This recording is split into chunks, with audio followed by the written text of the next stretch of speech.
What's up, everybody? Ryan the Mighty Quinn here, the Cornerman _MMA. We're going to break down the main event at UFC Charlotte this weekend. Really looking forward to it. Love those matinee cards. It's always nicer when it's on earlier in the day. Fantastic card overall, up and down, from prelims to the main event. It's always great when you got ranked fighters on these fight nights, and especially in the main event, co-main event. Top 15 here, we got 12 Jailton Almeida versus number 9 Jairzinho Rozenstruik. So your typical heavyweight battle. It's going to be a lot of fun to watch. It's going to be interesting to see who makes adjustments and where, or who's going to be effective with what they normally do. Now, starting right at the top, striking overall, I got to give striking to Rozenstruik. I have to mention, I'm very surprised that he was such a heavy underdog in this fight. Yes, a little older, yes, some losses, but he lost some tough dudes that are beating everybody lately. So yeah, I got to give striking to Rozenstruik. I just think he pieces a lot of stuff together very well. In Jailton Almeida's last couple fights, I see he throws kicks without punching first. There's not conviction behind it. He doesn't really piece together a lot of heavy boxing from what I've seen. I just like what Rozenstruik puts together, and Biggie Boy's really good with just staying in the pocket and being a little bit more calculative before he throws them bombs, and he's good at being counteroffensive.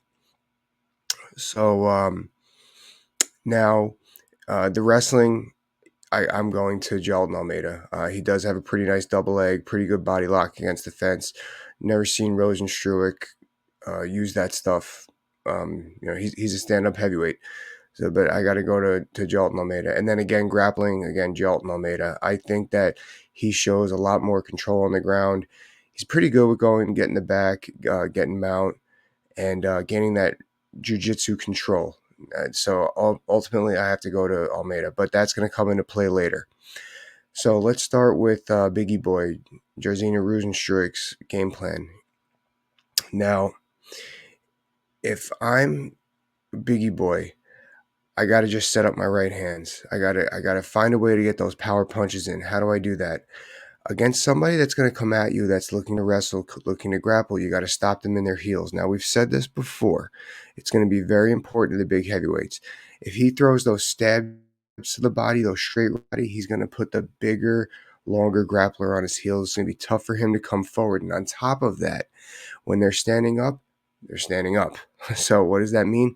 It's going to open up that chin a little bit for the power punches. It's going to be, and not just the right hands, the left hooks, the 2-3-2s. And Biggie Boy is so good at resetting and not getting overly anxious and exposing himself when he's doing that. Against a wrestler or against somebody who's looking to wrestle, he might be looking to eat a few over to get in. Biggie Boy's pretty good with keeping his distance and just winning the exchange instead of looking to finish the fight. So that's what I got to do for Biggie Boy. Don't get crazy. And on top of that, those kicks that I mentioned before with Almeida, if he's starting to throw kicks, actually he did this to Curtis Blades. He caught a kick and then landed 2-3-2. He should be looking for stuff like that. So stand the opponent up with the straights to the body, to the power punches, and then the counteroffensive, catch the hooks or catch the strikes. Any kick, any punch, really, because I feel that Biggie Boy just has a little bit more of explosive punching than the stronger Jailton Almeida. Any of that, really, he could counter punch off of. So, take what's given you. Don't force anything on the feet. It's a 5-round fight. You can mop up some rounds like that. Biggie Boy's gas tank seems to be pretty good. We'll see. So if I'm Jailton Almeida, there's two aspects here he's got to do. It's not, I know he's a heavy favorite, and it's not necessarily that he needs to do more to beat a Biggie Boy. However, he does need to be a little bit more tactical with how he implements. Now, as I said before, he's got a pretty good double leg. He drops his level, kind of stays on his knees, which a Biggie Boy will defend. But if he can get him against the fence, he might finish against the Biggie Boy. Now, he's going to have to set up those takedowns a lot better with his boxing. He's going to have to get Biggie Boy's hands up away from his hips, up on his face, and then that double leg is going to be a lot more high percentage. So, with boxing, I wouldn't really I wouldn't really look for the kicks too much in this fight against Biggie Boy. However, Biggie Boy tends to stand a little bit heavy on that front leg. So if I'm going to try and pick up rounds towards the end, maybe land those leg kicks. However, he really needs to set up his takedowns a little bit better. Against the Biggie Boy does have really good knees in the clinch. So Biggie Boy could do the old school time uppercut, left hook, knee on a takedown attempt if Almeida's not careful. So he really needs to set up those takedowns with boxing. And then once he's on the ground, he has good jiu-jitsu control. He's going to have to switch that up to wrestling control. What do I mean by that? Control those wrists. Roll them forward, 2-on-1s. Try to get Biggie Boy up against the fence canvas area in that seatbelt position where you have wrist control. Very important because Biggie Boy is actually pretty good at ground defense, where he can get the escapes. So you don't want to overexpose. You don't want to give him the chance to push you off and then get back to stand up if you just had a good mount position. Biggie Boy, he got out against Curtis Blades. Curtis Blades is actually, I feel right now, or at the time they fought, it was probably a better Almeida than he is right now. So that's what I'm Almeida. Using my boxing to set up my takedowns, and instead of jiu-jitsu control, go to that wrestle control 2-on-1. That's how you're going to establish the ground and pound position. That's essentially how he finished his ground and pound in his last fight against, I can't pronounce his name, so I'm not even going to try. So adjustments for Biggie Boy, instead of just totally a plan B, he needs to do something that gets him back to plan A. What is that? If I get taken down on Biggie Boy, I'm going to look for immediate wrestling stand-up, which I know they train very well at American Top Team through experience. Your butt hits the mat, your knees hit the mat, you pop back up, you get that wrist control, and you get out, which he did against Curtis Blades twice. If you do that against Curtis Blades, you could do it against Jailton Almeida.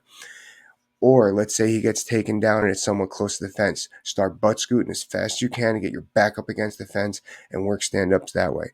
And then once you go back to the stand-up, go back to the straight punches to the body and then to the head, go back to plan A. So if you're getting taken down, which is why if he's losing this fight, he's getting taken down, he's getting ridden out, got to get back to your feet a lot quicker. You can't let the grappler establish control. That is the adjustments for Rozenstruik. Now, MMA adjustments for Jailton Almeida. If he's losing this fight, he can't get it to the ground. So that's because he's trying to offensively set up his wrestling. He's getting countered on. So what does he got to do? He does have to get jab heavy, and he needs to start punching on the exchanges. Punching at the end of exchanges, punching underneath the offense of Jairzinho. What do I mean by that?